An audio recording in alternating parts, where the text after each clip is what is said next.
لله نحمده ونستعينه ونستغفره ونؤمن به ونتوكل عليه ونعوذ بالله من شرور أنفسنا ومن سيئات أعمالنا من يهده الله فلا مضل له ومن يضلله فلا هادي له وأشهد أن لا إله إلا الله وحده لا شريك له وأشهد أن محمدا عبده ورسوله أما بعد وقال الله تبارك وتعالى في القرآن العظيم فأعوذ بالله من الشيطان الرجيم بسم الله الرحمن الرحيم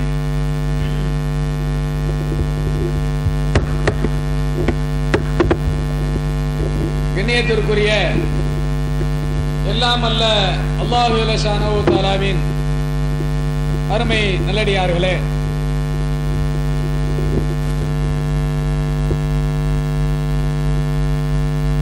இங்கே ஏற்பாடு செய்யப்பட்டிருக்கின்ற இந்த இஸ்லாமிய நிகழ்ச்சியிலே நாமெல்லாம் பெரும் திரளாக இங்கே குழுமி இருக்கிறோம். இந்த அரியதொரு சந்தர்ப்பத்திலே இஸ்லாமிய பெண்களின் இன்றைய நிலை என்ற தலைப்பை எனக்கு நீங்கள் ஒதுக்கி இருக்கின்றீர்கள். இதன் கீழ் எனக்கு முன்னால் உரை நிகழ்த்திய சகோதரர் அபு சுஹேல் அவர்கள் பல்வேறு விஷயங்களை இங்கே உங்களுக்கு மத்தியிலே சுட்டிக்காட்டி இருக்கிறார்கள். இருந்தாலும் உங்களுக்கு இஸ்லாம் எப்படிப்பட்ட உயர்வை, எப்படிப்பட்ட அந்தஸ்தை இஸ்லாம் வழங்கியிருக்கிறது என்பதை ஓரிரு சம்பவங்களிலிருந்தும் வசனங்களிலிருந்தும் நீங்கள் தெளிவாக விளங்கிக் கொள்ள முடியும்.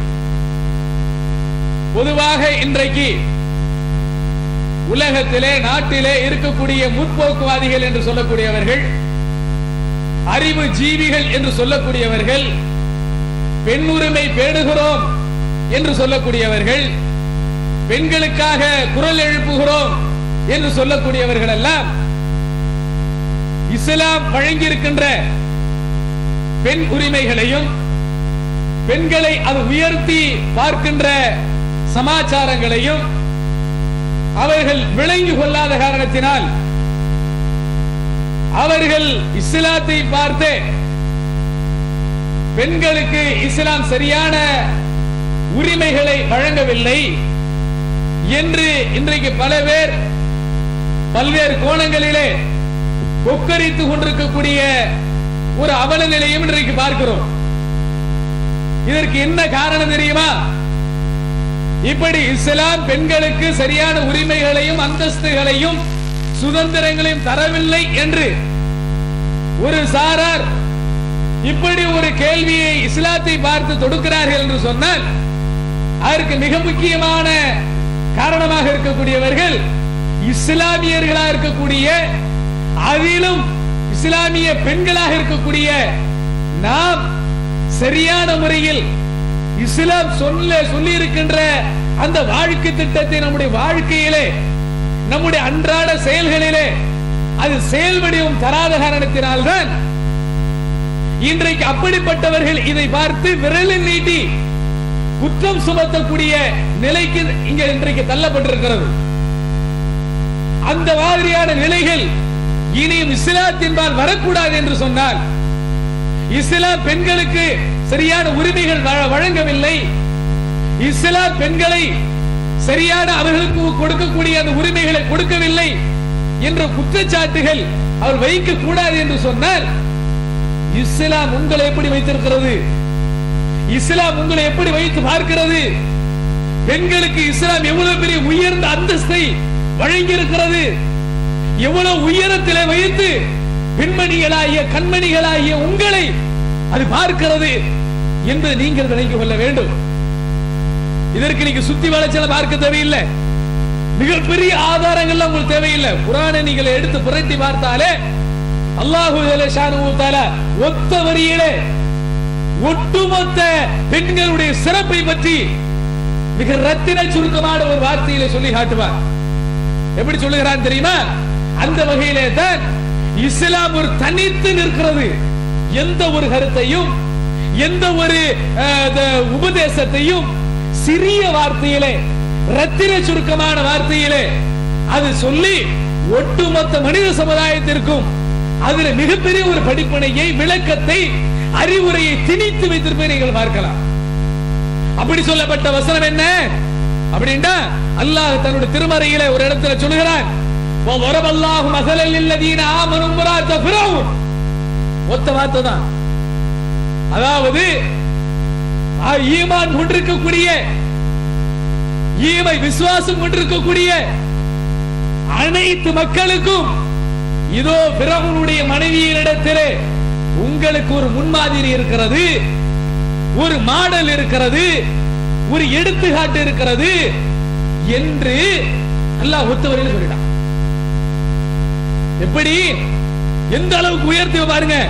இங்க இருக்கக்கூடிய இந்த உலகத்தில் தோன்றிருக்கக்கூடிய எந்த ஒரு ஆண் மகனாக இருந்தாலும் சரி, அவன் எவ்வளவு பெரிய உயர்ந்த அந்தஸ்தில இருந்தாலும் சரி, அவன் எவ்வளவு பெரிய பதவிகளில் பட்டவர்த்தங்களிலே அவன் அமர்ந்திருந்தாலும் சரி, எவ்வளவு பெரிய சமுதாயத்திலே அந்தஸ்து உள்ளவனாக இருந்தாலும் சரி, அவன் சமுதாயத்தை, ஒட்டுமொத்த சமுதாயத்தை வழி நடாத்தக்கூடிய மிகப்பெரிய தலைமை பொறுப்பில் இருந்தாலும் சரி, அவன் ஆடவனாக இருப்பானேயானால் அவன் விளங்கி கொள்ள வேண்டும், அவன் வாழ்வதாக இருந்தால், அவனுடைய வாழ்க்கை செம்மையாக இருக்க வேண்டும் என்று சொன்னால், அவனுடைய வாழ்க்கை ஒரு அற்புதமான வாழ்க்கையாக இருக்க வேண்டும் என்று சொன்னால், அவனை படைத்த இறைவனிடத்திலே, அவனை படைத்த அந்த ரப்பினிடத்திலே அவன் சிறந்தவனாக விளங்க வேண்டும் என்று சொன்னால், நாளை மறுமையிலே அவன் வெற்றி பெற வேண்டும் என்று சொன்னால், நாளைக்கு மறுமையிலே அல்லாஹ்விடத்திலே அவன் உயர் அந்தஸ்தை அடைய வேண்டும் என்று சொன்னால், யார் மாதிரி வாழணும் தெரியுமா?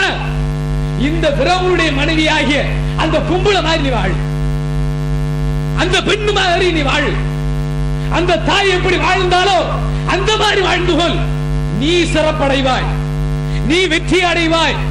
நீ நாளைக்கு இந்த உலகத்தில் மாத்திரம் இல்ல, மறுமையிலே அந்த நிரந்தர உலகம் இருக்கிறதா இல்லையா, அந்த அழியா உலகம் இருக்கிறதா இல்லையா, எந்தவித முற்றுமற்ற உலகம் இருக்கிறதா இல்லையா, அங்க நீ வெற்றி அடைவ, அங்க நீ சிறந்து விளங்குவ என்று நபிமார்களை சொல்லவில்லை, இறை தீர்க்கதரிசிகளை சொல்லவில்லை, அதே மாதிரி உலகத்தில் இருந்த எந்த ஒரு வல்லரசு தலைவனையும் சொல்லவில்லை, அல்ல மிகப்பெரிய தலைவர் என்றெல்லாம் வாழ்ந்து விட்டு சென்றார்களே, வீரனும் தீரன் என்றெல்லாம் அவர்களை சொல்லவில்லை. யார சொன்ன தெரியுமா?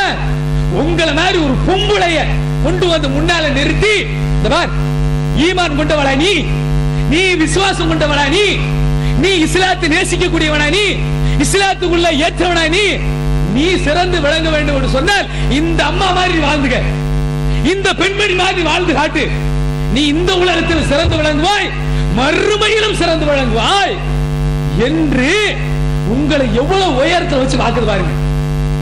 நபியை சொல்லல, எந்த ஒரு ஆன்மகனை சொல்லல, ஒரு தலைவனை சொல்லல, ஆடவனாக பிறந்தவனை சொல்லாமல் ஒரு ஃபிரௌனுடைய மனைவியாக இருக்கக்கூடிய ஆசியா அம்மையார் அவர்களை சுட்டு கொண்டு வந்து முன்னால நிறுத்தி, உலக மக்களே, அன்னைக்கு வாழ்றவனா இருந்தாலும் சரி, ரசூலுல்லாஹ்வுடைய காலத்தில் வாழ்ந்தவர்களாக இருந்தாலும் சரி, நேற்று வரைக்கும் வாழ்ந்துட்டு போனானே அவர்களாக இருந்தாலும் சரி, இனி வரக்கூடியவர்களாக இருக்கிறார்களே அவர்களாக இருந்தாலும் சரி, வாழ்ந்த இந்த அம்மா மாதிரி வாழ்ந்துக்க அப்படின்னு சொல்லி உங்களை எவ்வளவு உயரத்துல வச்சு இஸ்லாம் பார்க்கிறது பாருங்க.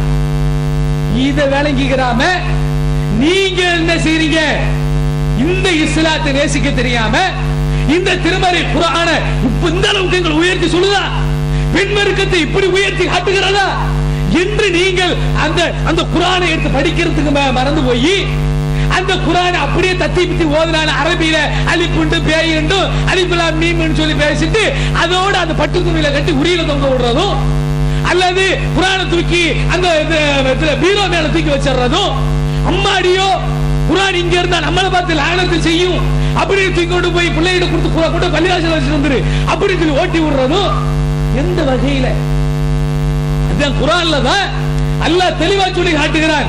என்றைக்கா குர்ஆன் ஓதிய நீங்கள் பாலக பருவங்களிலே பள்ளி பருவங்களிலே மதரசாக்களுக்கு பள்ளிவாசலுக்கு சென்று நீங்கள் குர்ஆனை கற்று வந்தீர்களே, கற்று வந்து அந்த குர்ஆனை ஒரு முறைக்கு பல முறைகள் ஓதி முடித்தீர்களே, ரமலான் வந்து விட்டால் உங்களுடைய இல்லங்களிலே திருமறையை ஓதி கொண்டே இருக்கிறீர்களே, அப்படிப்பட்ட அந்த திருமறை அரபி மொழியில இருக்குதா இல்லையா? அப்படி அரபி மொழியில உங்களுக்கு புரியாத தெரியாத விளங்கிக் கொள்ள முடியாத இருக்கிற அந்த பாஷையில இருக்கக்கூடிய அந்த திருமறை குர்ஆனை எடுத்து இது நாள் வரைக்கும் நான் படிச்சது என்ன, இது நாள் வரைக்கும் நான் ஓதி வந்த அந்த அரபு மொழியினுடைய அர்த்தம் என்ன, அந்த குர்ஆன் என்னை பார்த்து என்ன பேசுகிறது என்று தெரிந்து கொள்வதற்காக வேண்டி எத்தனை பேர் இன்னைக்கு இருக்கக்கூடிய தாய்மார்கள் தங்களுடைய மொழியிலே மொழிபெயர்த்து இருக்கக்கூடிய திருமறை குர்ஆன்களை, அதாவது மொழி ஆக்கங்களை, டிரான்ஸ்லேஷன் செய்யப்பட்டவைகளை வாங்கி படித்து உணர்ந்து பார்த்திருக்கிறீர்கள்? சொல்லுங்க. அந்த குர்ஆன்ல தான் இருக்குது.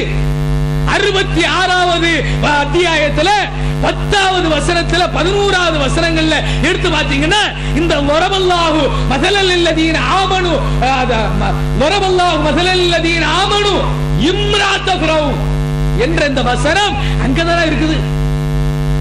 இந்த உலக மக்களுக்கு இந்த ஃபிரௌனுடைய மனைவியை ஒரு மாடலாக, ஒரு முன்மாதிரியாக, ஒரு எடுத்துக்காட்டாக நான் வைத்திருக்கிறேன். நீங்கள் வாழ்வதாக இருந்தால் இந்த பெண்மணி மாறி வாழு என்று அல்லாஹ் சொன்னானே, இதை இந்த பெண்கள் படித்திருந்தால், இந்த இஸ்லாமிய சமுதாயத்தில் பிறந்த ஆடவர்கள் படித்திருந்தால், அதற்கொப்ப நீங்கள் வாழ்ந்து காட்டியிருந்தால், இன்னொருத்தன் பல்லு மேல நாக்க போட்டு இஸ்லாம் பெண்களுக்கு உரிமை தரவில்லை என்று சொல்லுவான். அவன்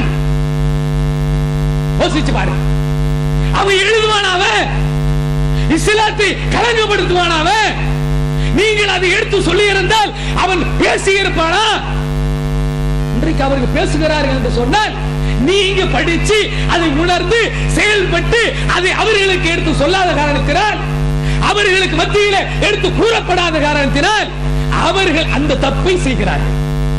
அவர்கள் இந்த இஸ்லாத்தை பார்த்து அவர்கள் ஏவுகணைகளை கேள்வி கணைகளாக இங்கே எடுத்து வீசுகிறார்கள். அப்ப எங்க இது யார் கூடுதல் கவனம் செலுத்தணும்? யார் இதில் கூடுதல் அக்கறை காட்ட வேண்டும்? இஸ்லாமிய பெண்கள். அப்படி என்று சொன்னால் இன்றைக்கு நீங்கள் அந்த அதில் சரியாக இருக்கிறீர்களா என்று நீங்கள் விளங்கிக் கொள்ள வேண்டும். அது மாத்திரம் கிடையாது. இன்னும் சொல்ல போனால் இது கூட ரமலான்லயாவது எடுத்து குர்ஆனை எடுத்து ஓதி விடுறீங்க.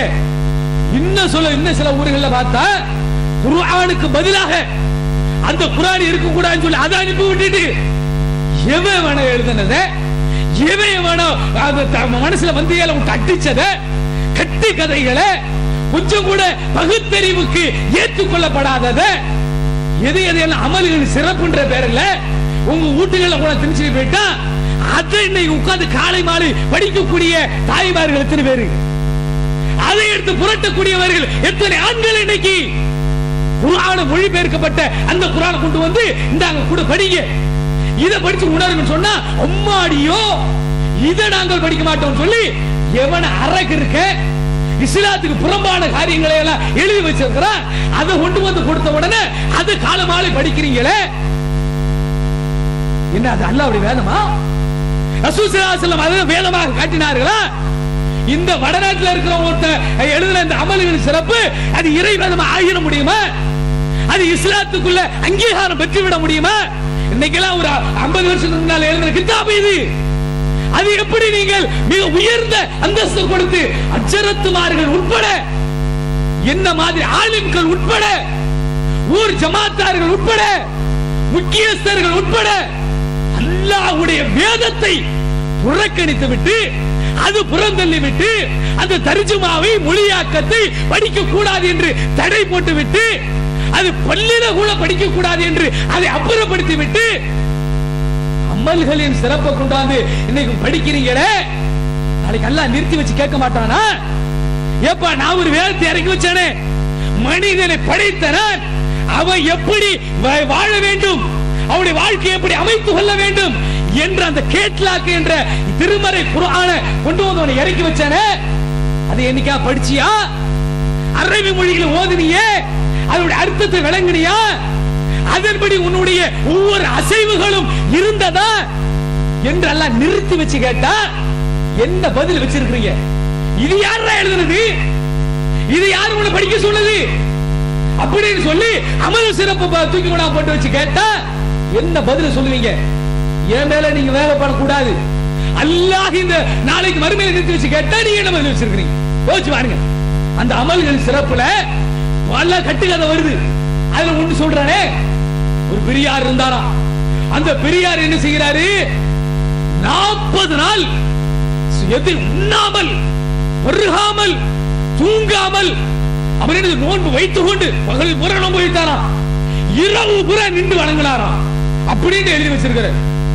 இந்த மாதிரி நாமும் வணக்க வழிபாட்டுல போகணும், நாமளும் வந்து நின்று வணங்கணும், நோன்பு வைக்கணும், விரதம் இருக்கணும் அப்படின்னு சொல்லி பயான் பண்றாங்களே.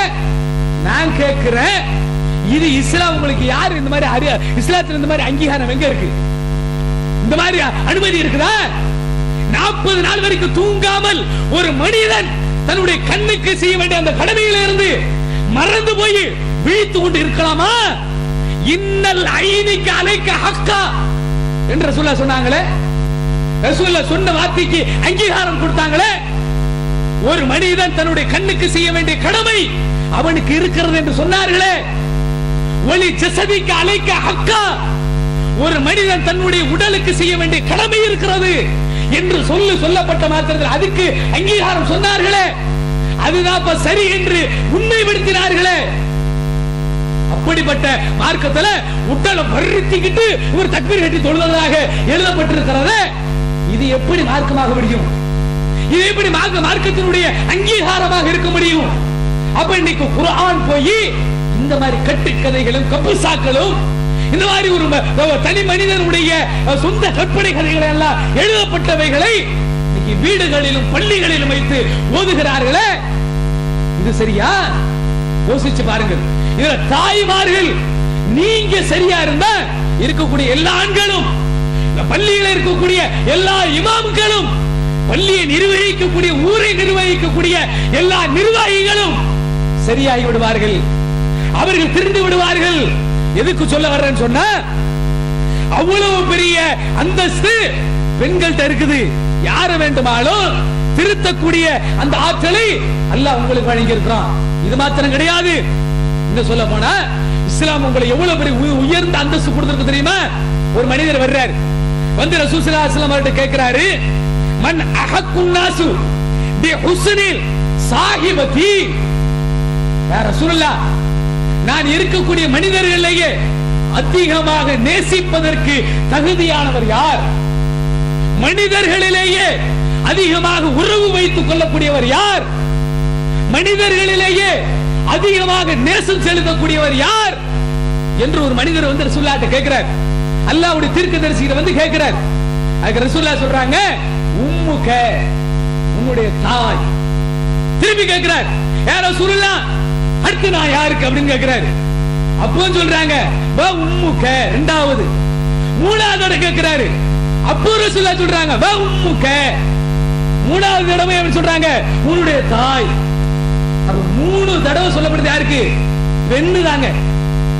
பெண்ணிடத்தை தான் இஸ்லாம் உயர்ந்த இடத்தை வச்சு பாக்குது.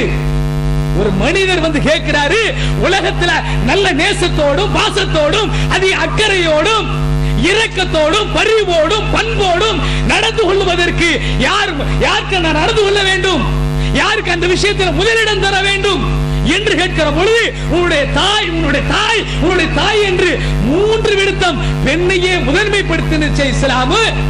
பிறகுதான் கேட்கிறார், அடுத்து நான் யார் என்று 4வது தடவை கேட்கிற பொழுது, வா அபூக, உன்னுடைய தந்தை என்று சொன்னார். அதுக்கு அடுத்துதான் ஆண்மகன். அப்படி எந்த அளவுக்கு உங்களுக்கு வந்து உயர்ந்த அந்தஸ்து தந்திருக்கிற மார்க்கம் அப்படின்னு பாருங்க. ஏன் தெரியுமா? ஏன் இப்படி சொல்லுவது தெரியுமா?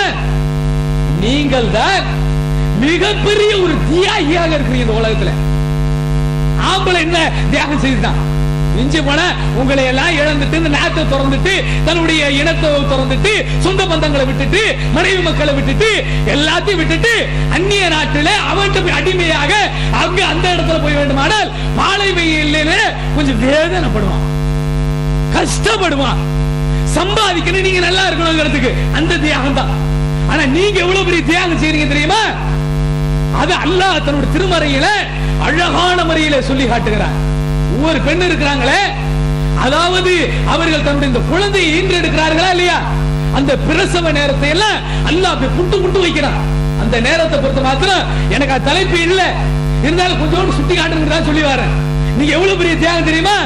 எங்களை எல்லாம் பெற்றெடுக்கிற பொழுது உங்களுடைய உயிரையே பணயம் வைத்து பெற்றிருக்கிறீர்கள். வேறு உயிரை மாத்திரம் இல்ல, உதிரத்தை தியாகம் செய்திருக்கிறீர்கள். இத்தனை பெண்கள் அந்த பிரசவ நேரத்தில் எங்களை ஈன்றெடுக்கிற பொழுது அந்த நேரத்தில் அந்த வேதனை இருக்குது, மரண வேதனையெல்லாம் தாண்டிய வேதனை. அந்த வேதனையை நாங்க சொல்ல முடியாது. ஏன்னா நீங்கள ரசிச்சவர்கள், நீங்க அதை ருசிச்சவர்கள், நீங்க எங்களை பெற்றெடுக்கிற பொழுது நீங்க அனுபவித்தவர்கள். எங்களை விட உங்களுக்கு கூடுதலா தெரியும். அதனால தான் இஸ்லாம் என்ன செய்து, உன்னுடைய தாய்க்கு நீ அன்பு செலுத்துறா, உன்னுடைய தாய்க்கு நீ முதல் உரிமை தான், உன்னுடைய தாயினிடத்தில் அதிக பரிவு காட்டு என்று இஸ்லாம் உங்களை அவ்வளவு உயரத்துல வச்சு பார்க்கிறது. அப்படிப்பட்ட தாய்மார்களாக இருக்கக்கூடிய நீங்கள் உங்களுடைய பிள்ளைகளை உங்கள்கிட்ட அந்த பிள்ளைகளிடத்துல இந்த ஹதீஸை இந்த செய்தியை தெரிந்து கொண்டு எத்தனை பேர் உங்களுடைய பிள்ளைக்கு நீங்க கற்றுக் கொடுத்திருக்கீங்க? தாயினுடைய காலடியிலே சுவர்க்கம் இருக்கிறது என்று சொல்லப்பட்ட இந்த மார்க்கத்தில் அப்ப அந்த ஹதீஸை உங்களுடைய பிள்ளைகளுக்கு சொல்லி வளர்த்திருக்கீங்களா? எங்க கையை தூக்கும் பாப்போம். எத்தனை பேர் சொல்லி வளர்த்தீங்க? உங்களுடைய பிள்ளைக்கு எத்தனை பேர் சொல்லி இருக்க? கையை தூக்கும் பாக்குவோம். கிடையாது. இதான் இப்படிதான் இஸ்லாம் இதான் விளங்கி வச்சிருக்கிறவா. இதான் இன்னைக்கு நிலைமை. அன்றைக்குள்ள நிலைமை என்ன தெரியுமா? ஒரு அம்மா இருந்தாங்க. அவங்க என்ன செய்யறாங்கன்னு சொன்னா, ஒரு நாள் ஒருத்தர் என்ன செய்யறான்னு சொன்னா குர்ஆன் ஓதிட்டு இருக்கிறார். குர்ஆன் ஓதுகிற பொழுது மக்ரிப்ல ஓதுறாரு. அதுவும் அந்த அந்த மக்ரிப்ல ஓதும் பொழுது அந்த அம்மா அந்த சூரத்தை கேட்கிறாங்க. கேட்டுட்டு அவர் தொழுது முடிச்ச பிறகு திருப்பி அந்த அம்மா கூப்பிடுறாங்க, சொல்றாங்க, நபிகள் நாயகம் ஸல்லல்லாஹு அலைஹி வஸல்லம் அவர்கள் இறக்கிற கடைசி நேரத்தில் அவர் ஓதி அத்தியாயம் எது தெரியுமா? அது ஒரு மக்ரிப் தொழுகையில கடைசியாக ஓதி அத்தியாயம் சூரா எது தெரியுமா? இப்பொழுது நீங்க ஓதுனீங்களா அந்த அத்தியாயம் தான் என்று சொன்னார்களே. எந்த அளவுக்கு அந்த அம்மா ரசூல் ஸல்லல்லாஹு அலைஹி வஸல்லம் அவர்களுக்கு பின்னால் ஐங்கால தொழுகை பின்பற்றி இருப்பாங்க.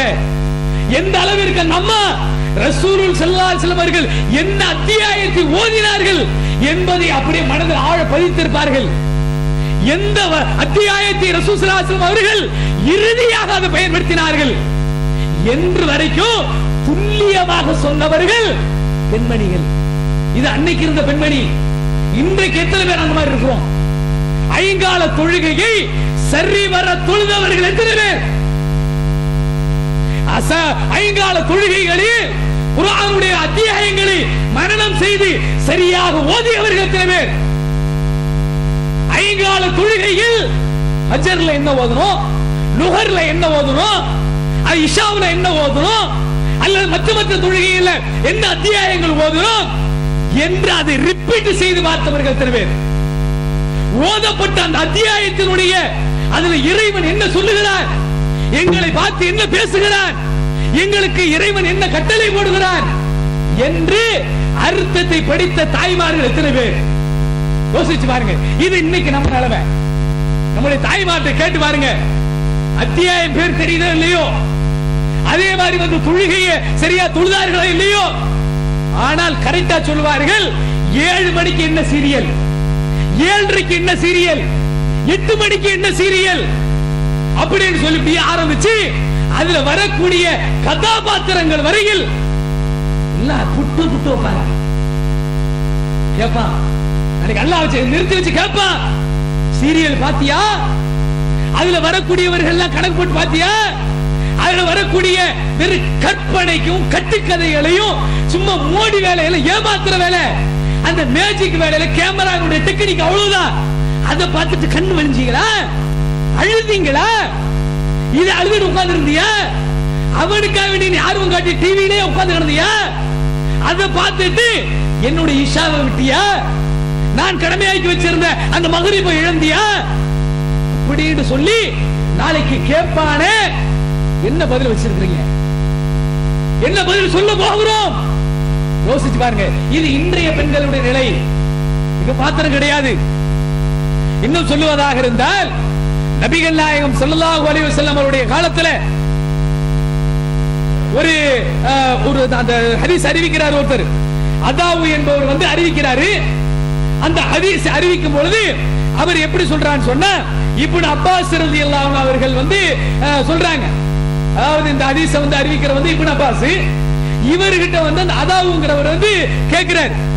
கேட்கும் பொழுது அது சொல்றாரு, இவர் அவர்கிட்ட கேட்கிறாரு, அதாவுகிட்ட கேட்கிறாரு, அதாவே நான் வந்து சொர்க்கத்திற்கு உரிய ஒரு பெண்மணியை உனக்கு நான் காட்டட்டுமா அப்படி கேட்கிறார். சொர்க்கத்துக்கு வரக்கூடிய பெண் இந்த உலகத்துல நான் காட்டவா, இப்ப நான் காட்டவா அப்படின்னு சொல்லி அவர் கேட்கிறாரு. அப்ப அவர் கேட்கும் பொழுது அதாவு திருப்பி கேட்கிறாரு, அது யாரு? சொர்க்கத்துக்கு போகக்கூடிய பெண்ணு இங்க இருக்கிறாங்களா, இப்ப இருக்கிறாங்களா, அது என் கண்ணு முன்னால போயிட்டு இருக்கிறாங்களா, அவங்கள நீங்க இப்ப எனக்கு முன்னால காட்ட போறீங்களா அப்படின்னு சொல்லி அவர் திருப்பி கேட்கிறாரு. ஆமா அப்படின்னு சொல்லிட்டு ஒரு பெண்மணி அப்படி காட்டுறாங்க. அதோ போறாங்க பாத்தீங்களா கருப்பா, அந்த அம்மையார் தான் அப்படின்னு சொல்லி நபிகள் நாயகம் ஸல்லல்லாஹு அலைஹி வஸல்லம் அவங்க காலத்துல நடந்த சம்பவத்தை நினைவுபடுத்திட்டு சுட்டி காட்டுறாரு. உடனே அவர் கேட்கிறார், என்ன அப்படின்னு, அப்படி என்ன நடந்துச்சு அப்படின்னு கேட்டா, அந்த அம்மையார் வந்து வீட்டுல இருக்கிறாங்க. அந்த அம்மையார் ஏதோ ஒரு காரணத்துக்காக வேண்டி ரொம்ப கஷ்டப்பட்டு உள்ளே கொண்டு செல்லப்படுகிறார். அவர் காட்டிட்டு தான் அதை சொல்றாங்க. என்னன்னு கேட்டா, ஒரு நாள் ஒரு பெண்மணி வந்து ரசூல் ஸல்லல்லாஹு அலைஹி வஸல்லம் கிட்ட கேக்குறாங்க, அலா உரீது அலா உரீக இம்ராத்தன் மின் அஹ்லில் ஜன்னah. அவர் கேட்கிறார், சொர்க்கவாசியான ஒரு பெண்மணியை உங்களுக்கு நான் காட்டட்டுமா அப்படின்னு கேட்டு சொல்றாரு. நபி இடத்துல ஒரு பெண்மணி வந்தாங்க. அவங்க வந்து கேட்கிறாங்க, இன்னி உஸ்ராஉ.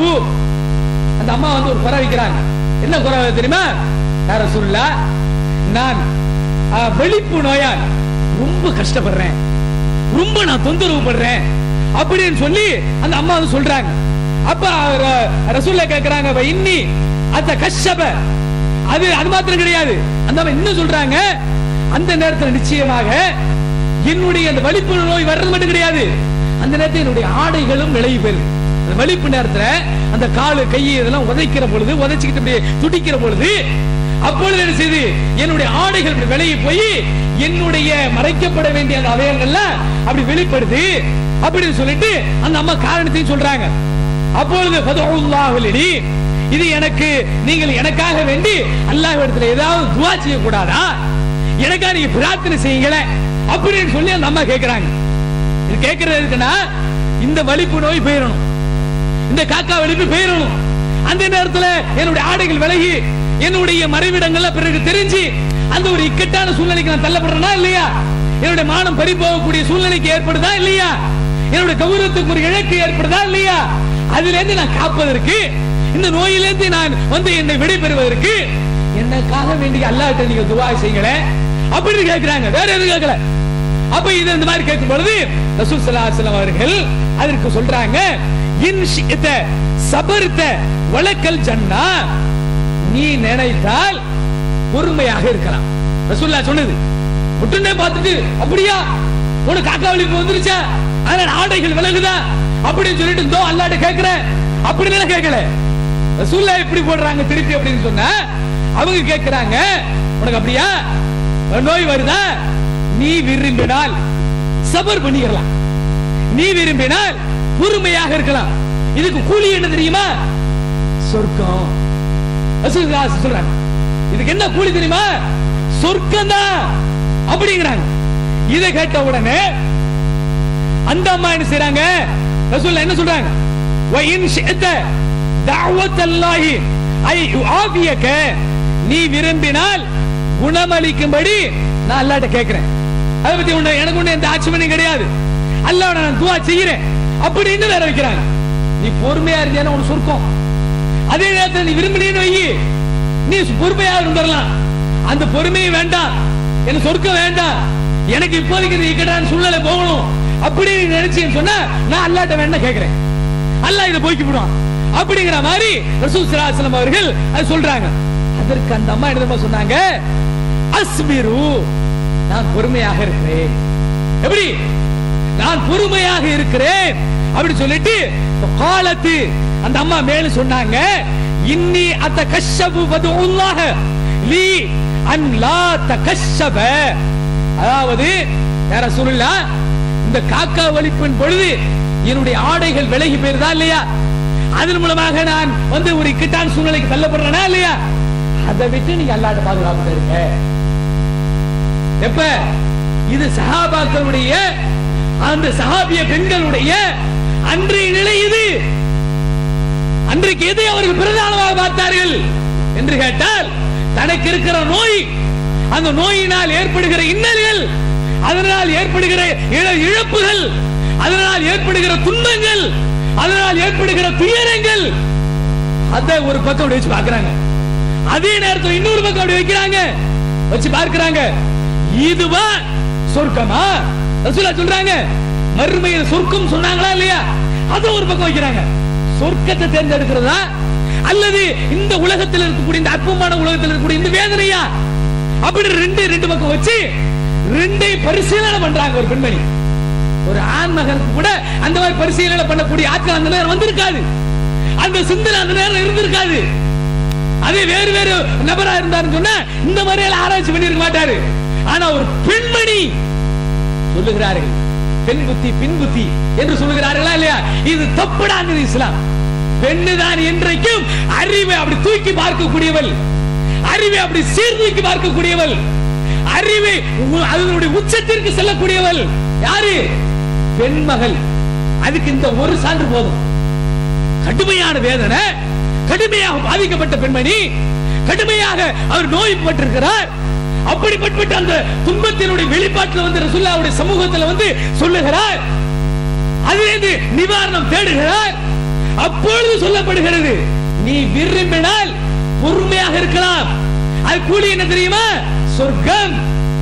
நீ விரும்பினால் நீ துஆ செய்யணும் அப்படின்னு கேட்டேன்னு சொன்னா நான் வேண்டுமானாலும் அல்லாஹ்ட்ட கேட்கிறேன் அப்படின்னு இன்னொரு பக்கம் ரெண்டே அந்த அம்மா அடுத்த கடமை சீர்தூக்கி பார்த்து எது சரி, எதை தேர்ந்தெடுத்தால் நமக்கு கடைசி வரைக்கும் பயனா இருக்கும் அப்படிங்கறத நம்ம போட்டு உடனே போடுறாங்க ரசூல் ஸல்லல்லாஹு அலைஹி வஸல்லம் அவங்கள்ட்ட, யா ரசூலுல்லாஹ், நான் பொறுமையா இருக்கிறேன் அப்படின்னா என்ன, எனக்கு சொர்க்கம் தான் வேணும், சொர்க்கத்தை நான் இழக்க தயார் இல்ல, சொர்க்கத்தை நான் ஒரு காலத்தை விட்டு கொடுக்க மாட்டேன். ஏன்? இது நீங்க கொடுத்த உத்தரவாதம் அப்படிங்கும் பொழுது நானே அதை நான் விட்டு கொடுக்க தயார் இல்ல. ஆனா அதே நேரத்தில் இந்த பக்கம் என்ன, என்னுடைய மானத்துக்கு, என்னுடைய மரியாதைக்கு, என்னுடைய அந்த அவயங்களுடைய பாதுகாப்பு இல்லாமைக்கு உள்ள அந்த நிலை இருக்குதா இல்லையா, அதுல இருந்து மாத்திரம் நீ அல்லாஹ்ட்ட பாதுகாப்பு தருங்க. எது? இந்த ஆடை வெளியே பெறுதா இல்லையா, வலிப்பு நோய் இருக்கட்டும், அதனால ஏற்படுகிற எல்லா தொந்தரவுகளும் துயரங்களும் அதையெல்லாம் நான் சகிச்சுக்கிறேன், அதுல நான் பொறுமையா இருக்கிறேன். ஆனா அந்த ஆடை விலகுது பாருங்க, அதுக்காக மட்டும் அல்லாஹ்ட்ட கேக்குங்க. எப்படி? என்னுடைய கையெல்லாம் காலெல்லாம் இழுத்துக்கிட்டு நான் துடிச்சாலும், அதனால் கடுமையாக நான் பாதிக்கப்பட்டாலும் அதை நான் தாங்கிக்கிறேன். ஆனா அந்த நேரத்தில் என்னுடைய ஆடை மட்டும் விலகி, என்னுடைய மறைக்கப்பட வேண்டிய உறுப்புகள், அதுல இருந்து நீங்க மட்டும் நீ அல்லாஹ்ட்ட பாதுகாப்பு தருங்க. அந்த மாதிரி ஒரு மோசமான நிலையில இருந்து மாத்திரம் எனக்கு அல்லாஹ்ட்ட துஆ செய்யுங்கன்னு சொல்லி அது பக்குவமாக, லாபகமாக, அதே நேரத்தில் அது நீண்ட பயனுள்ளதாக, ஒரு தொலைத்துவ நோக்கு தூரம் உள்ள சிந்தனையாக அந்த வார்த்தைகள் அப்படி உதிர்த்து இருக்கிறார்கள் என்று சொன்னால், இன்னைக்கு இருக்கிற பெண்களாகிய இன்னைக்குள்ள பெண்களுடைய நிலை என்ன? ஒண்ணு இல்ல, ஜுரம் தான் அடிச்சிருக்குது. அந்த ஜுரத்தினால ஒரு தடவை தொலை சாப்பிட்டு காட்டுறாரு, இரண்டாவது தடவை வேதாரண்யத்தில் காட்டுறாரு, மூன்றாவது தடவை அது திருத்திரப்பட்டு போயிடுறாரு. அதுக்கடுத்து என்ன, அங்க பார்த்த, இங்க பார்த்த, அங்க பார்த்த, எங்க குணமாகலையா, உடனே பக்கத்துல இருக்கிற அம்மா ஓடி வந்து அதுவும் சொல்லி கொடுக்குற யாரு? அதுவும் தாய்மார்கள் தான். இது ஜுரம் இல்ல, ஜுரமா இருக்கு தெரியல, வேற என்ன, ஏதோ ஒண்ணு அண்டி இருக்கு, காத்துக்க இருக்கு. அது வேற என்ன? காத்துக்க இருக்கு. இந்த விஞ்ஞான காலத்துல இப்படிப்பட்ட அஞ்ஞான தாய்மார்களும் இருக்கிறார்கள் என்று நினைக்கிற போல, அது இஸ்லாத்துக்குள்ள இருக்கிறார்கள் என்று சொல்லுகிற நினைக்கிற பொழுது வெக்கி தலைகுனிய வேண்டியிருக்கு. ஏன் எப்படிப்பட்ட ஒரு மார்க்கம் இது? இந்த மார்க்கத்துக்குள்ள இருக்கக்கூடிய தாய்மார்கள் வந்து ஏன் பிள்ளை அப்படின்னு சொல்லிட்டு இது ஜுரமாலாம் தெரியல, இது வேறு என்னமோ அப்படின்னு சொல்லிட்டு ஒன்று இங்க ஒண்ணுமே இல்லையே. இவங்க சரி அப்படியா நான் நினைச்சா அப்பவே அட்வான்ஸா நீங்க இப்பதான் நினைச்சீங்க. நான் வேதாந்தம் போகும்போது திருத்திரமண்டி போகும்போது நினைச்சேன் இது வந்து காத்து கருப்பு தாண்டி அப்படி இவங்க சர்டிபிகேட் தருவாங்க. உடனே சரி ஆமா இதுக்கு என்ன செய்யறது, உடனே நாகூர் தருகா தூக்கு, உடனே ஏற்பாடு தருகா தூக்கு, இங்க ரயிலடி பள்ளியில இருக்கக்கூடிய மோதிநாத்தை போய் ஒரு முடிச்சு போடு, அதே தான்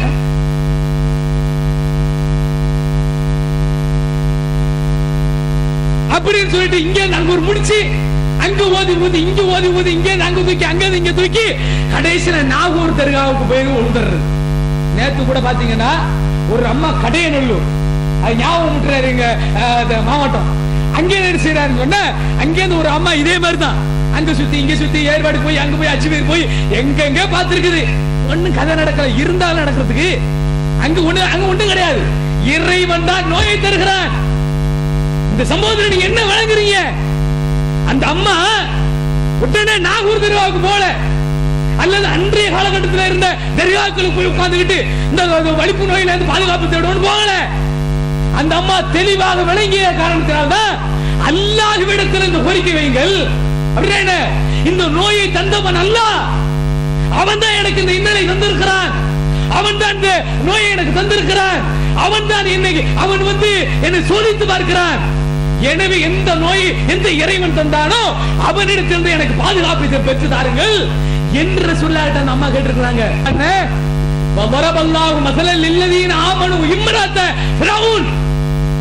ஒட்டுமொத்த மனித சமுதாயத்திற்கும் அந்த பிறவுடைய மனைவியாக அந்த பெண் பொம்பளை இடத்துல ஒரு முன்மாதிரி இருக்குதுன்னு சொல்றானா இல்லையா?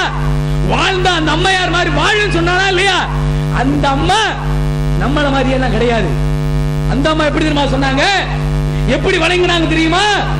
இந்த மாதிரி எல்லாம் தூக்கிட்டு நிறைய தரியாத போல போகணும்ன்ற அவசியம் இல்லை. ஏன் தெரியுமா? அந்த அம்மையாருடைய கணவன் இருக்கிறாரு, அந்த அம்மையாருடைய கணவன் பிறவுன் இருக்கிறானே, அவன் என்ன தெரியுமா சொல்லிக்கிட்டு இருந்தான்?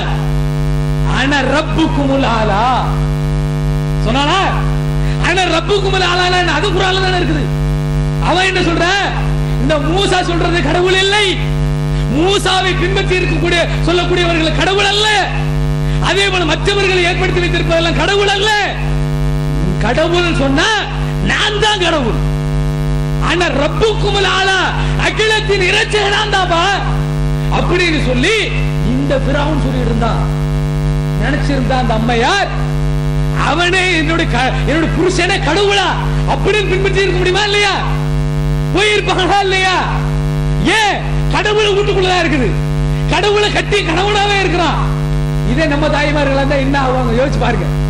அதாவது பட்டத்து இளவரசனா ஒருத்தர் இருக்கிறான்னு சொன்ன அவருடைய மனைவி என்னவாயிருவாங்க? பட்டத்து இளவரசி.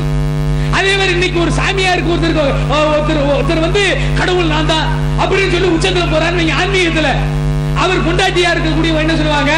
ஆமா நான் அவருடைய துணைவி, நானா எனக்கு பாதி இருக்காங்க போங்களா இல்லையா? இதான் இன்னைக்கு உலகத்தின் நிலை, இதுதான் உலக மக்களுடைய இயல்பு.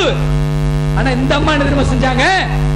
யாருகிட்ட விடுற, யாரை ஏமாத்து பாக்குற, யாரை நீ வந்து கடவுள் சொல்லிட்டு நீ எந்த கடவுளை நீ உண்மையான கடவுளை புறக்கணிக்க பாக்குற, யாரை நீ வழி எடுக்க பாக்குற அப்படின்னு சொல்லி, நீ கடவுள் இல்ல, நீ சாதாரண மனிதன், நீ ஒரு காலத்திலும் நீ வந்து கடவுளை ஆக முடியாது, கடவுள் தன்மை உனக்கு கிடையாது. எல்லாம் என்ன மாதிரி சாப்பிடுற, என்ன மாதிரி குடிக்கிற, என்ன மாதிரி தூங்குற, என்ன மாதிரி நோய் வாய்ப்படுது, என்ன மாதிரி எல்லா பலகீனமும் இருக்குது, எனக்கு தேவைப்படுறது உனக்கு தேவைப்படுது, எல்லாமே எனக்கு உட்பட்டு இருந்துகிட்டு நீ எப்படி கடவுள் ஆக முடியும்? நீ எப்படி முரீதாக இருக்க முடியும்? நீ எப்படி ஷேகாக இருக்க முடியும்? நீ எப்படி எங்களுக்கு தீட்சி வாங்கி கொடுக்கக்கூடியவனா இருக்க முடியும்? நீ எப்படி எங்களுக்கு அல்லாஹ்விட்ட போய் சிபாரிசு செய்ய முடியும்? நீ எப்படி எங்களுக்கு சொர்க்கத்தை வாங்கி கொடுக்க முடியும்? அப்படிங்கிற மாதிரி அந்த அம்மா விரிந்த பொருள்ல அப்படி சிந்திச்சு பார்த்து உடனே செய்றாங்க, நீ கடவுள் இல்ல அப்படின்னு சொல்லி மூசா கடவுள் இருந்தாங்களா இல்லையா? மூசாவுடைய கடவுள் சொன்னாரா இல்லையா? லா இலாஹ இல்லல்லாஹ் வணக்கத்திற்குரிய அல்லாஹ் தவிர யாரும் இல்லை என்று சொன்னார்களா இல்லையா? அதுதான் சரின்னு சொல்லிட்டு லா இலாஹ இல்லல்லாஹ் மூசா ரசூலுல்லாஹ் அப்படின்னு அந்த அம்மா ஏத்துக்கிட்டாங்க. அங்க இருக்கு உங்களுக்கு படிப்பன. அந்த அம்மாவுக்கு முன்னால வீட்டுக்குள்ளே கடவுள் என்று சொல்லக்கூடியவன், வீட்டுக்குள்ளேயே பட்டத்து இளவரசனாக இருக்கக்கூடியவன், வீட்டுக்குள்ளேயே மிகப்பெரிய ஒரு வல்லரசாக இருந்திருக்கிறார், வீட்டுக்குள்ளே சர்வாதிகாரியாக இருந்த பிரவுன் இருந்திருக்கிறார், அவன் கூட கட்டி கணவனாக இருந்திருக்கிறார். அப்படி இருந்தும் கூட அந்த பெண்மணி இவன்கிட்ட இருக்கக்கூடிய எல்லா அந்தஸ்தையும் எல்லா அதிகாரத்தையும் அவன் சொல்லக்கூடிய கடவுள் தன்மையும் எல்லாம் அறவே கிடையாது என்று சொல்லி உதறி எறிஞ்சிட்டு லா இலாஹ இல்லல்லாஹ் என்று ஏற்று வந்தாலே அந்த மாதிரி நீ வாழ்.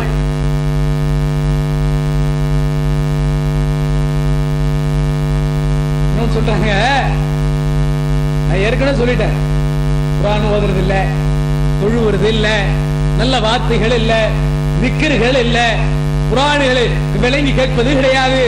அதே மாதிரி டிவி பெட்டிகள்ல வின் டிவி போன்றவைகள்ல அழகான இஸ்லாமிய நிகழ்ச்சிகள் வருது, அந்த நேரமே நிறைய தெரியாது எந்த நேரத்தில் வருதுன்னு, அந்த நிகழ்ச்சிகளை பார்க்கிறது இல்ல. அதே மாதிரி பள்ளிவாசல்கள் இந்த மாதிரி பயான்கள்ல பல்வேறு கருத்துக்கள் சொல்லப்படுகிறது, அதை கேட்பது கிடையாது. பல சீடிகள் கேசட்டுகள் மூலமாக மார்க்கம் இருக்கிறது, அதை போட்டு கேட்பது கிடையாது. அதே மாதிரி தரிஜுமாக்கள் மொழி ஆக்கங்கள் வந்துருச்சு, அதை வாங்கி படித்து தானும் செயல்பட்டு கணவனுக்கு உபதேசம் பண்ணி, அதே மாதிரி பிள்ளைகளுக்கு உபதேசம் பண்ணி அவர் பண்பு உள்ளவர்களாக வளர்க்கிறது இல்ல.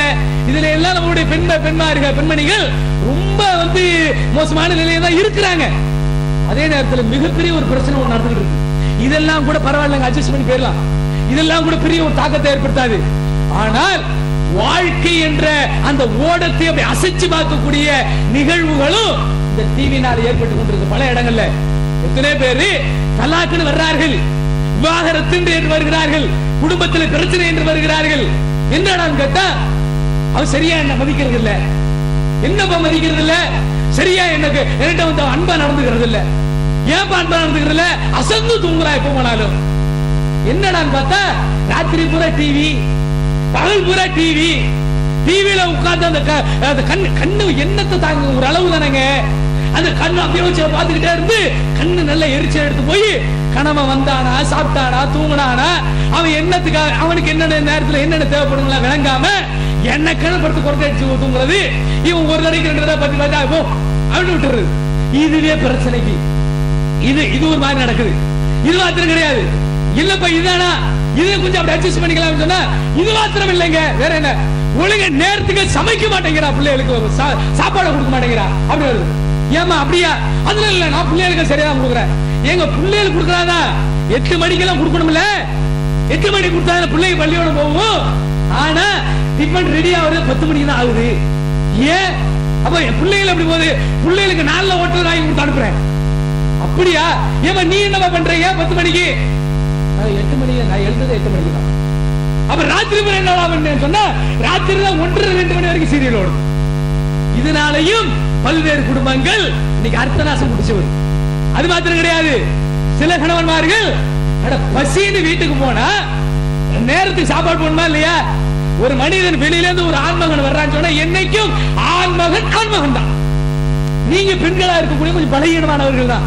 அவன் எந்த நேரத்துல என்ன பிரச்சனை எப்படி வருவான் அப்படிங்கறத தெரியாது, வெளியில என்ன நடந்துச்சுன்னு தெரியாது. அதனால வீட்டுல இருக்கக்கூடிய பெரும்பான்மை பெண்கள் என்ன செய்யணும், அவர்களுடைய பணியில அந்த அதுல மெயினா பசி இருக்கு பாத்தீங்களா, பசின்னு சொன்னா 10 பறந்து போயிருவாங்க. அப்ப 10 பறந்து போச்சு என்ன, கொண்டாட்டியா முன்னால நிக்கிறது, பிள்ளையா இல்ல தாயா தகப்பனா உற்றாரா உறவினரா, யாரு வந்திருக்கா எவர் வந்திருக்கா, எந்த மாதிரி நேரம் என்ன எப்படிப்பட்ட நேரம் ஒண்ணுமே தெரியாது. பசி வந்துருச்சுன்னா 10 பறந்து வேணும், அதான் யதார்த்தம். அப்ப அவன் வர்ற நேரத்துல அவனுடைய பசிய பார்த்து அதுக்கு தகுந்த சாப்பாடு போட்டு வைக்க வேண்டிய மனைவிமார்கள், துணைவியர்கள் இந்த சீரியலை பார்த்துட்டு எக்கு துப்பான்னு செய்றாங்க. இதான் 10 மணிக்கெல்லாம் போட்டுறாங்க, காலையில 10:30 ஆரம்பிச்சிருக்கு. 10:30 ஆரம்பிச்சு அப்பையில இருந்து சீரியல் 11, 12, 12, 1, 1 அந்த சன் நியூஸ் சொல்றானா இல்லையா, அது வரைக்கும் ஓடிக்கிட்டு இருக்கு. அது வரைக்கும் நீங்க உட்காந்துக்கிட்டு கணவனுக்கா அவனுக்கா இவனுக்கான்னு சொல்லிட்டு நீ பாட்டு பார்த்துட்டு அதுக்கு அடுத்து போய் பத்த வச்சீங்கன்னா இவன் ஒன்னே ஆளுக்கெல்லாம் தொகுதி வீட்டுக்கு வந்துருவாரு. நீங்க 1:30 அடுப்பு வந்துருக்கீங்க, எத்தனை மணிக்கு சாப்பாடு கொடுப்பீங்க? 3 இல்ல 3. அப்புறம் என்ன, ஒரு நாள் பாப்பான், 4 நாள் பாப்பான், ஒரு வாரம் பாப்பான், ஒரு மாசம் பாப்பான். அதுக்கு அடுத்து என்ன, வர்றாக்கிறது கொஞ்சம் கையை நீட்டுவான். அதுவே நீங்க என்ன செய்ய, நீங்களும் இல்லை சொல்லிட்டாங்களா, ஒரு தடவை பார்ப்பீங்க, 2 தடவை பார்ப்பீங்க, மறுதடவை என்ன, நீ எப்படி அங்க மேல கையை வைக்க போச்சு, நீங்களே இருந்து நிக்கிறீங்க. அக்காவை கூப்பிடுறீங்க, தாயை கூப்பிடுறீங்க, தந்தையை கூப்பிடுறீங்க, அண்ணனை கூப்பிடுறீங்க, எல்லாரும் கூப்பிடுறா பிரச்சனை. கடைசியில் என்ன, மாவட்டத்துக்கு வரும். மாவட்டம் உட்காந்துட்டு என்னடா எல்லாத்துக்கும் மிண்டி எடுத்து பார்த்தா ஒண்ணுமே கிடையாது. பிரச்சனை எங்க அப்படின்னா எல்லாம் இந்த சீரியல்ல தான் இருக்குது. அப்ப கணவனுக்கு சாப்பாடு கொடுக்காத காரணத்தினால், பிள்ளைகளுக்கு சரியான நேரத்தில் உணவு சமைத்து கொடுத்து அனுப்பாமல் தூங்கிய காரணத்தினால் தூங்குகின்ற ஒரு காரணம் ஏற்படுகின்றதுன்னு சொன்னா, இதுக்கெல்லாம் என்ன காரணம்? மாமனார் சரியா கவனிக்க முடியல, மாமியார் சரியா கவனிக்க முடியல, குழந்தை கூட்டாளிகளை நாத்தனாமார்களை சரியா கவனிக்க முடியல, நீங்களும் சரியாக தொழ முடியல, நீங்களும் உங்களுடைய அந்த பணிகளை சரியாக நிறைவாக செய்ய முடியல, உங்களுக்கு வாழ்க்கையில் நிம்மதி இல்லாமல் போகுதுன்னு சொன்னா, இதுக்கெல்லாம் மிகப்பெரிய அஸ்திவாரமாக, மிகப்பெரிய காரணியாக, மிகப்பெரிய ஒரு மோசமான செயலாக இருக்கக்கூடியது இந்த டிவி சீரியல். இந்த சீரியலை தூக்கி எறிங்க. இதுக்கு எந்த ஒரு ஆதாரம் கிடையாது. அதுக்காக டிவி பற்றி தூக்கி எறிய சொல்லல. டிவி இந்த காலத்துல முக்கியமானது, இந்த நேரத்துல கேபிள் கனெக்ஷன் அவசியமானது. ஆனால் அது எப்படி நீங்க கையாளணும், அந்த மாதிரி கையாளணும். ஒரு தீப்பெட்டி கொப்பனை வச்சுக்கல, ஒரு தீப்பெட்டி இருக்குது, நினைச்ச அடுப்பும் பத்த வைக்கலாம், நினைச்ச விளக்கும் பத்த வைக்கலாம், இருட்டுக்கு வெளிச்சத்தை தேடிக்கலாம். அதே நேரத்தில் நினைச்சு கொண்டு புரியல வைக்கலாம், புரியல வச்சா என்ன ஆகும்? அந்த மாதிரிதான் டிவியை நீங்கள் சரியாக பயன்படுத்துவீர்களே ஆனால் அது உங்களுக்கு ஒளி தரும், அது உங்களுக்கு பாதை காட்டும், உங்களுடைய வாழ்க்கையில் அமைதி ஏற்படுத்தும், உங்களுக்கு பல அறிவுரைகளை தரும், பல விளக்கங்களை நீங்கள் பெறலாம். கணவன் இடத்துல எப்படி நடக்கலாம், எப்படி எல்லாம் சமைக்கலாம், கணவனை கைக்குள்ள போட்டுக்கிறது எப்படி எல்லாம் ருசியா சமைக்கலாம் அப்படிங்கிற சமையல் குறிப்புகள் வரைக்கும் நீங்கள் தெரிந்து கொள்ளலாம். எந்த பவுடர் வாங்கி போட்டு துணி துவைச்சா ஈஸியா துவைக்கலாம், எப்படி அயன் பண்ணி கொடுத்தா கணவனை மயக்கி நம்மளுக்குள்ள போட்டுக்கலாம் அப்படிங்கிற கைங்கரியங்கள் எல்லாம் டிவி சீரியல்ல இருந்து நீங்கள் தாராளமாக டிவி அந்த சேனல்ல இருந்து நிறைய தெரிந்து கொள்ளலாம். அதே நேரத்துல குளித்து கூரை மேல போடுற மாதிரி சீரியல்ல உட்கார்ந்தீங்கன்னு வைங்க, எல்லாம் நாசம் வருது, அங்கதான் பிரச்சனை வருது. அதனால இதுல இஸ்லாமிய பெண்கள், இஸ்லாமிய தாய்மார்கள் ரொம்ப கவனமா இருக்கணும், ரொம்ப உன்னிப்பாக இருக்கணும். ஏன் தெரியுமா? உங்க மேலதான் ஐங்கால தொழுகை கடமை, உங்க மேலதான் குர்ஆன் ஓத வேண்டிய கடமை, நீங்க தான் அவருடைய அர்த்தத்தை விளங்க வேண்டிய கடமை, நீங்க தான் அவ்வாறு நடக்க வேண்டிய கடமை. ஏன் தெரியுமா? ஒரு சமுதாயத்தை, ஒரு மிகப்பெரிய ஒரு சாம்ராஜ்யத்தை, மிகப்பெரிய ஒரு பின்தோன்றலை, ஒரு சிறந்த பின்தோன்றலை உருவாக்கக்கூடிய பொறுப்பு உங்கள்கிட்ட தான் இருக்கு, ஆண்மகிட்ட கிடையாது. அவன் என்ன காலையில எழுவான், குளிப்பான், முழுவான், டிஃபனை பண்ணுவான், அள்ளி போட்டுக்கிட்டு அடுத்த கிழமை எங்கேயாவது போய் உங்களுடைய வயிற்றுக்கு உங்களுடைய தேவைகளை நிறைவேற்ற வேண்டும் போயிருவான். அந்த பிள்ளைகளை வளர்க்கக்கூடிய பொறுப்பு உங்க கையில, வீட்டுக்கு வரக்கூடியவர்களுக்கு நல்ல விதமாக நடக்கக்கூடிய பொறுப்பு உங்கள்கிட்ட. அதே மாதிரி அவர்களை பண்பு உள்ளவர்களாக, பரிவு உள்ளவர்களாக, சிறந்தவர்களாக அந்த பிள்ளைகளை வளர்க்க வேண்டிய கடமை, பொறுப்புகள் உங்கள்கிட்ட. அப்படிங்கிற பொழுது பின்னால ஒரு இளைய சமுதாயம் நல்ல சிறந்த சமுதாயமாக இந்த நாட்டினுடைய வளர்ச்சிக்கு மிகப்பெரிய ஒரு காரணியாக அவன் வர வேண்டும் என்று சொன்னால் நீங்க எப்படி வளர்க்குறீங்களா? அதான் சொல்லுவாங்கல்ல, நூலை போல சேலை சொல்லுவாங்களா இல்லையா? அந்த மாதிரிதான் இன்னைக்கு ஜனாதிபதியா ஒருத்தர் முஸ்லீம் ஒருத்தர் உட்கார்ந்து இருக்கிறாருன்னு சொன்னா அவருடைய தாய் எப்படி வளர்த்தாங்களோ அந்த மாதிரி அவர் கொண்டாரு. அதே நேரத்தில் ஒருத்தன் மோசமான பேர் எடுத்துட்டு இன்னைக்கு உள்ள கிடக்கிறான்னு சொன்னா அவளுடைய தாய் எப்படி வளர்த்தாலும் அந்த மாதிரி தான். அந்த மாதிரி நீங்கள் நாளைக்கு ஒரு சிறந்த சமுதாயத்தை உருவாக்க வேண்டிய மிகப்பெரிய பொறுப்புல நீங்க இருக்கிறீங்க. அல்லாஹ் உங்களை அப்படிதான் படிச்சு வச்சிருக்கான். நீங்க நினைச்சிட்டு இருக்கீங்க நமக்கு ஒண்ணுமே இல்லைன்னு, என்ன நாங்க ஆக்குறோம் இறக்குறோம் திங்கிற உள்ளதானே இருக்கிறோம் அப்படின்னு நீங்க நினைக்கிறீங்க. கிடையாது. மிகப்பெரிய ஒரு சிறந்த பொறுப்பை அல்லாஹ் உங்க கையில தந்திருக்கான். எப்ப? அந்த பாலக பருவத்துல, அந்த நேரங்கள்ல அவர்கள் பண்புள்ளவர்களாக நீங்கள் உருவாக்கினாதான் அடுத்து தந்தை சொல்றாங்களா இல்லையா சில உபதேசங்கள், அறிவுரைகள் அது ஏறும். நீங்க எடுத்த உடனே ஒரு மாதிரி தட்டால் பழக்கி விட்டு வளர்த்து வச்சிருந்தீங்கன்னு வைங்களேன், பாப்பா சொன்னாலும் கேட்க மாட்டான். நீ என்ன அத்தா சொல்றது அப்படின்னு சொல்லி போறோம். இங்க அத்தாவும் உமாவோட சொல்ல அவன் கேட்கலன்னு வைங்க, அப்புறம் இப்படி ஆசிரியரோட சொல்ல கேட்பான், அஜித் குமாரோட சொல்ல கேட்பான், அல்ல ஊர்ல இருக்கக்கூடியவோட சொல்ல கேட்பான். யோசிச்சு பாருங்கள். அதனால நீங்கள் உங்களுடைய பொறுப்புகளை உணர்ந்து கொள்ளுங்கள். உங்களுக்கு இஸ்லாம் மிகப்பெரிய ஒரு பொறுப்பை உங்களுடைய தலையில சுமத்தி இருக்கிறது. அதே அளவுக்கு ஆன்மகட்ட அதை விட கூடுதலாக சுமத்தி இருக்குது. ஆனால் ஒரு சிறந்த சமுதாயத்தை உருவாக்கக்கூடிய பொறுப்பு அது உங்க கையில இருக்குது. அதை நீங்க சரியான முறையில உருவாக்கணும்னு சொன்ன இந்த சீரியலை தூக்கி வீசு. சீரியலை இன்னைக்கு பார்க்க மாட்டோம் என்று சொல்லுங்க. அப்படியே நாங்க சீரியல் போடுவோம். சீரியல் வருதா அடுத்த கடமை பண்ணிட்டு நியூஸ் வச்சு காப்பன்னு பாருங்க. ஏன் தெரியுமா? இந்த சீரியல்ல தாங்க மாமியாரை எப்படி வேட்டு கலப்புறது, மாமனாரை எப்படி தீர்த்து கட்டுறது, புருஷனை எப்படி உள்ள வளைச்சு போடுறது, புருஷன்கிட்ட இருக்கக்கூடிய அண்ணன் தம்பிகளை எப்படி கரைச்சு விடுறது, இவ்வளவு அக்கறமும் இவ்வளவு மோசங்கள் எல்லாத்தையும் கத்து கொடுக்குற போல இந்த சீரியல். இதை ஒரு பயனும் தடை செஞ்ச மாதிரி தெரியல. ஏன்னா பாவிகளா எங்கெங்கயோ நடக்கக்கூடிய கட்டுக்கதைகளை எல்லாம் நீ அதை கொண்டு வந்து வீட்டுக்குள்ள கொண்டாந்து எல்லா பெண்களும் காட்டி கொடுக்குறியடா. அதே மாதிரி அவளுங்களும் வீட்டுகளில் இருக்கக்கூடிய பெண்களும் அந்த மாதிரி நடந்தால் என்ன ஆகிறது இந்த சமுதாயம் என்று யாரும் கண்டுக்கிற மாதிரி தெரியல. நீங்கள் இந்த சீரியலை தூக்கி போடுங்க. அது மாத்திரமா நீங்க உட்கார்ந்து பாக்குறீங்க. வீட்டுல மருமகள் இருக்காரா இல்லையா? மருமகள் என்ன செய்யறான் தெரியுமா? அவளை பொறுத்த மாத்திரம், மகளை பொறுத்த மாத்திரம் பருவ வயதுக்கு வந்த இஸ்லாம் கட்டளை போடுது. பருவ வயசு என்ன? பெண் பிள்ளைகள் பருவ வயசுங்கிறது ஒரு 9-10 வந்து ஓரளவுக்கு அந்த விவரங்கள் வந்துடும். இப்ப 5 வயசுக்கு வந்துருச்சு. அது வேற இருந்தாலும் ஒரு குத்து மதிப்பா சொல்லணுமா இல்லையா? அதுதான் சொல்றேன். ஒரு 10-12 வயசுக்கெல்லாம் 13 வயசுக்கெல்லாம் இப்ப எல்லாம் பிள்ளைங்க வயசுக்கே வந்துருது. அதே மாதிரி ஆம்பளை பிள்ளைகள் 5 வயசுல பழுத்து போயிடறான். ஆனால் அதே ஆம்பளை பிள்ளைங்க ஒரு 10-15 வயசு வைங்கள பருவ வயசு. அந்த வயசு வந்துட்டுனா ரசூல் ஸல்லல்லாஹு அலைஹி வஸல்லம் சொன்னார்கள், அவர்கள் தனியாக படுக்கை வைத்து விடுங்கள். படுக்கையிலிருந்து அவர் அப்புறப்படுத்துங்கள், அவர் தனி படுக்கை ஏற்படுத்துங்கள் என்று அவ்வளவு எச்சரிக்கையாக சொல்லப்பட்ட இந்த மார்க்கத்துக்குள்ள ஏன் தெரியுமா? நீங்க பக்கத்து படுத்திருந்தீங்கன்னு சொன்னா உங்களுக்கு துணியை சோர்ந்து கிடக்கும். கணவன் மாதிரி கொஞ்சம் அரைகுறைமா இருந்திருவீங்க. இல்ல கொஞ்சம் உங்க தூக்கத்தில் அசந்த கை போட்டு இருந்திருவீங்க. இது அவன் தூக்கத்துல எழுந்து பார்த்து அது ஒரு விகாரமாக பாத்திரக்கூடாது. அவருடைய உள்ளத்துல தப்பான எண்ணங்கள் வந்துடக்கூடாது.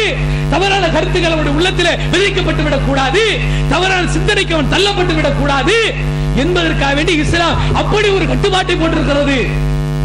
அப்படி போதிக்கப்பட்ட மார்க்கத்துக்குள்ள நீங்க இன்னைக்கு பெரும்பான்மையான குடும்பங்கள் என்ன நடக்குது? வயசுக்கு வந்து +2 படிக்கிற மாணவியை பக்கத்துல உட்கார வச்சுக்கிறீங்க. அதே மாதிரி 10th படிக்கக்கூடிய மாணவனை பக்கத்துல உட்கார வச்சுக்கிறீங்க. 2 பேரும் புள்ளதான் உட்கார வச்சுக்கிட்டு டிவியை போட்டுக்கிறீங்க. மாமனார் ஒரு பக்கம், மருமக ஒரு பக்கம், பிள்ளைங்க ஒரு பக்கம், மகன் ஒரு பக்கம், எல்லாம் கூட்டா உட்கார்ந்துக்கிட்டு கட்டிப்பிடிங்கிற அந்த அறக்குறை டான்ஸ் அங்க ஓடுது. அதை உட்கார்ந்து எல்லாம் சிரிச்சு பார்த்துக்கிட்டு இருக்கீங்களே, வெக்கமா இல்ல? கொஞ்சம் யோசிக்க வேண்டாம். இது புள்ள பாக்குறான், கட்டின நம்ம பெத்த புள்ள, அவன் அந்த அறக்குறையை பார்த்து ஒரு மாதிரியே கீழே மேல அவன் போடுறான். அவன் புள்ள அவனோட 15 வயசுல உட்காந்து அவனும் அதை பாக்குறான். மக 15 வயசுக்காரி அவளும் உட்காந்து பாக்குறா. அதே மாதிரி அங்க ஒருத்த விஜய் ஒருத்தன் அவன் ஒரு மாதிரி ஆடுறான்னு சொன்னா அது அவளும் ரசிக்கிறா, நீங்கள் ரசிக்கிறீங்க. அந்த வார்த்தைகள்லாம் இரட்டை கருத்து வார்த்தைகள், எல்லாம் மோசமான நெச்சி கருத்துகள். அதே மாதிரி பாடல்கள் எல்லாம் அருவருக்கத்தக்க பாடல்கள் இவ்வளவு மோசமாக வருகிறது. இத போய் உட்கார்ந்து எல்லாம் சிரிச்சுக்கிட்டு பேசிக்கிட்டு கும்மாரம் அடிச்சுக்கிட்டு இதுல வேற உட்கார்ந்து சொல்வாரு, எம்மா ஆடுமா பாட்டு ஓடும்போது அங்க ஒரு ஏதாவது ஒரு டங்காமுக்கான்னு ஒரு பாட்டை போட்டு விடுவான். இதை போட்ட உடனே அந்த கப்பா குத்து பாட்டுக்கு அந்த மாதிரி ஆட்டுவாரு, ஆடுமான் அந்த பொண்ணு உள்ள பிடிக்கும். அது பார்த்து எல்லாருமே சிரிப்பாங்க. அப்படி சந்தோஷம் புரிச்சு போயிடும். எந்த அளவுக்கு கடுகடுத்தனமாகிட்டாங்க பாருங்க இந்த சமுதாயத்துல. தமிழ்நாடு, இந்தியாவுல தமிழ்நாடு தாங்க ஒழுக்கத்துல, கட்டுப்பாடுல, பேணுவதுல, அந்த கலாச்சாரத்துல 100% சரியாக நடக்கக்கூடியதுல எல்லாத்திலும் சிறந்து விளங்குகிற ஒரு இடம் இருக்குன்னு சொன்னா அது தமிழ்நாடு. அப்படிப்பட்ட தமிழக மக்களிலையும் மக்கள் இடத்திலையும் இப்படிப்பட்ட கேடுகட்டத்தனத்தை, இப்படி வெட்கம் இல்லாமல் நடந்து கொள்ளக்கூடியத கொஞ்சம் கூட மனசுல ஒரு அச்சுறுத்தலோ உறுத்தலோ அதை பார்த்து கொஞ்சம் அஞ்சுறதோ அந்த உறுத்தலோ ஒண்ணுமே இல்லாம ஆக்கிட்டாங்க. அந்த கேபிள் கனெக்ஷன் கொண்டு உள்ள விட்டு, கேபிள் கனெக்ஷன் ஏற்கனவே அவசியம் சொல்லிட்டேன், அதுல சீரியல் என்ற பேர்ல கூட விட்டு மயங்கி போயிட்டாங்களா இல்லையா? அப்ப என்ன ஒழுக்க கேட்டை போதிக்கிறது. அதனால்தான் பல்வேறு இடங்கள் நம்ம பார்க்கிறோம். 10th படிக்கிறான் பொண்ணு, நேத்து வரைக்கும் ஒரு காசு 10th, இந்த பொண்ணு 10th, அவனும் 10th. என்னடா 2 பேரும் ஸ்கூல் விட்ட உடனே ஆட்டோ பிடிச்சிட்டு எஸ்கேப் எங்க மெட்ராஸ்க்கு. அது நல்ல வேலை, ஆட்டோ ஓட்டுனா நமக்கு தெரிஞ்ச வராதனால உடனே கோலை போட்டு உடனே மாவட்டத்துக்கு சொல்லிட்டாரு. உடனே மக்கள் போச்சு, அடைவு கொண்டாந்து பாதுகாப்பா வச்சாச்சு. எதுக்கு சொல்ல வர்றேன்னு சொன்னா, ஒரு 10ஆம் வகுப்பு படிக்கக்கூடியவனுக்கு என்ன வயசு? ஒரு 10ஆம் வகுப்பு இந்த வருஷம் போயிருக்கிறா, அவளுக்கு என்ன வயசு? அவ இன்னைக்கு தாய் தகப்பன் சொந்தம் பந்தம் அண்ணன் தம்பி தாய் தகப்பன் ஊரு உலகம் எல்லாத்தையும் தூக்கி வீசி விட்டு இங்க இருந்து ஊரு விட்டு ஊரு போகிறாள் என்று சொன்னால், இடையில எத்தனை செக்கி, எத்தனை தீயவர்கள், எத்தனை அனாச்சாரம் புரியக்கூடியவர்கள், தவறாக அவர்களை பயன்படுத்தக்கூடியவர்கள் எவ்வளவு இருக்குது. இதையெல்லாம் விளங்காம இன்னைக்கு அந்த விளங்க முடியாத அந்த பருவத்தில இருந்து இந்த ஒரு மனைவி செயலை இழுத்து ஓடுறாங்க சொன்ன, இந்த நிலைக்கு தள்ளியது எது? இந்த கேடுகட்ட சீரியல்கள் இல்லையா? இந்த கேடுகட்ட பாடல்கள் இல்லையா? இந்த கேடுகட்ட இந்த இசைகள் இல்லையா? அப்படின்னு சொன்ன, இது யாரு முதல்ல ஒழிச்சு கட்டணும்? யாரு இதை முதல்ல தூக்கி வீசணும்? இஸ்லாமியர்களாகிய நாம். நமக்கு தான் நீ அந்நிய ஆடவர்களை பார்க்காதீர்கள் என்ற கட்டளை. நமக்கு தான் அந்நிய பெண்களை அரைக்குறை ஆடைகளை பார்க்காதீர்கள் என்ற கட்டளை நமக்கு தான். இசையை பார்க்காதீர்கள், கேட்காதீர்கள். இசை கருவிகளை உடைத்தெறிவதற்காக வேண்டிய நான் அனுப்பப்பட்டிருக்கிறேன் என்று எச்சரிக்கப்பட்ட மார்க்கம் இஸ்லாமிய மார்க்கம் மாத்திரம் நமக்கு தான். அந்த மார்க்கத்தில் உட்கார்ந்துக்கிட்டு நாமள பேன சொன்ன என்ன ஆகிறது? இது இன்றைக்கு நம்ம அன்றைக்கு சஹாபிய பெண்களை பொறுத்த மாத்திரம் தப்புன்னு சொன்ன அடுத்த கணவன் முதன்மையாக நின்றவர்கள் சஹாபிய பெண்கள். அந்த மாதிரியான வாழ்க்கையை நாம் அமைத்துக் கொள்ள வேண்டும். எவ்வளவு சொல்லிட்டு போலாம், நேரம் குறைஞ்சு போச்சு, எனக்கு கொடுக்கப்பட்ட நேரம் முடிஞ்சிச்சுன்னு கொடுத்துட்டாங்க. அதனால உதாரணம் நிறைய சொல்ல முடியல உங்களுக்கு. இல்லன்னு சொன்ன பெண்களை இஸ்லாம் மிக உயர்ந்த இடத்துல வச்சு பார்க்கிறது. ஏன் இன்னும் சொல்ல போனால், நபிகள் நாயகம் ஸல்லல்லாஹு அலைஹி வஸல்லம் அவர்கள் சோர்ந்து போய் வருகிற பொழுது, அதாவது ஹிரா என்ற குகையில பார்க்க முடியாத ஒரு காட்சியை, அவர் கண்டிராத ஒரு காட்சியை, என்றைக்கு அவங்க நபியா தேர்வு செய்யப்பட்டாங்களோ அன்றைக்கு பார்த்து அரண்டு உருண்டு போய் வானத்துக்கு பூமிக்கு ஜிப்ரீல் வந்து நிக்கிறார். அத ரசூல் அன்னைக்கு தான் பாக்குறாங்க. அன்னைக்கு தான் அவர் இறை தீர்க்கதரிசியாக தேர்வு செய்யப்படுறாங்க. இந்த இதுக்கு முன்னாடி அவங்க பார்த்ததே கிடையாது. ஒரு வானத்துக்கு பூமிக்கு இருக்கிற உருவத்தை உண்மையிலே பார்த்து நேச்சுரலா அப்படி பார்த்துட்டு வந்து அதுல வந்து கட்டி அணைக்கப்பட்டு அதனுடைய தாக்கத்தினால சம்மலூனி சம்மலூனி என்று சொல்லிட்டு வர்றாங்க. இந்த பொறுத்துங்கள் நட்டு நடிக்கவர்களாக, அஞ்சியவர்களாக, வேர்த்து விறுவிறுத்தவர்களாக, எல்லாத்தையும் இழந்தவர்களாக, தனக்கு நாசம் ஏற்பட்டு விட்டது, நமக்கு அழிவு வந்து விட்டது என்று அவர்கள் வாயில புலம்பியவர்களாக தன்னுடைய மனைவி இடத்துல வருகிறார்கள். அந்த நேரத்தில் நபிகள் நாயகம் ஸல்லல்லாஹு அலைஹி வஸல்லம் அவர்களை இந்த உலகத்துக்கு தலைவராக அனுப்பப்பட்ட நபிகள் நாயகம் ஸல்லல்லாஹு அலைஹி வஸல்லம் அவர்களுக்கு, இறைவனுடைய இறுதி தூதராக அனுப்பப்பட்ட முஹம்மது ஸல்லல்லாஹு அலைஹி வஸல்லம் அவர்களுக்கு, இறுதி நாள் வரையில் பின்பற்றக்கூடிய அந்த முஹம்மது ஸல்லல்லாஹு அலைஹி வஸல்லம் அவர்களுக்கு, இன்றைக்கு வரைக்கும் நம்முடைய உயிரிலும் மேலாக மதிக்கக்கூடிய அந்த பெருமானார் ஸல்லல்லாஹு அலைஹி வஸல்லம் அவர்கள் கட்டம் புரண்டு போய் தளர்ந்து போய் வேர்க்க விறுவிறுக்க அவர்கள் வந்தார்களா இல்லையா? அப்பொழுது அவர்களை அரவணைத்து அவர்களுக்கு உற்சாகத்தை தந்து அவர்களுக்கு டானிக்கு வந்த நேரத்தில் என்ன டானிக்கு கொடுக்கணுமோ அதை கொடுத்து அவர்கள் உள்ளத்தை தேர்த்தியது யார்? ஒரு ஆண்மகனவா? அவங்க அப்பாவா? அவங்க அண்ணன் தம்பியா? அவங்க சித்தப்பா பெரியப்பாமார்களா? அவங்க மாமமார்களா? கிடையாது. வேற ஆம்பளைகளா? கிடையாது.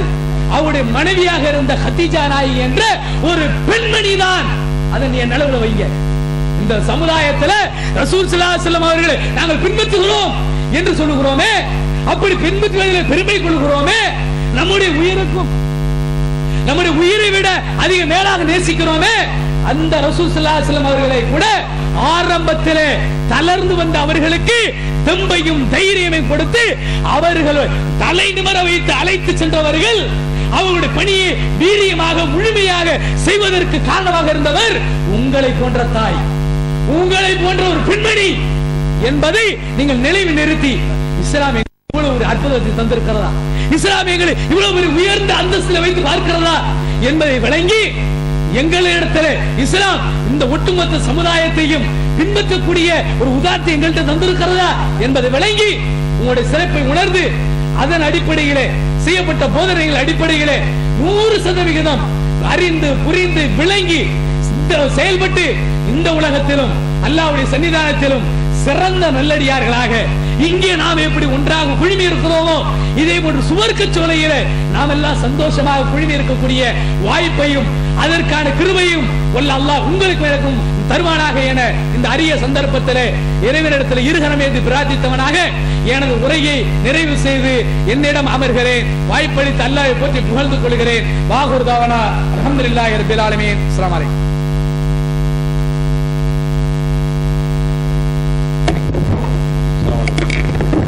அடுத்தபடியாக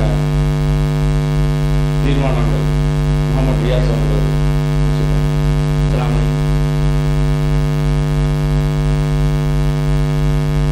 இந்த பொதுக்கூட்டத்தில் நிறைவேற்றப்பட்ட தீர்மானங்கள் ஒன்று, வெகு காலமாக துளசியாப்பட்டினம் இன்னா தெரு வெறும் கப்பி சாலையோடு நிற்கின்றது.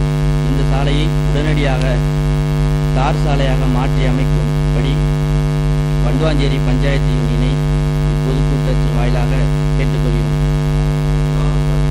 தீர்மானம் 2, துளசியாப்பட்டினம் தெற்கு தெரு சாலை பாதி சிமெண்ட் சாலை போடப்பட்டு மீதி சாலை போடப்படாமல் சம்பந்தப்பட்ட நிர்வாகம் நிறுத்தி வைத்துள்ளதால் பொதுமக்களுக்கு மிகவும் சிரமம் ஏற்படுத்தப்பட்டுள்ளது.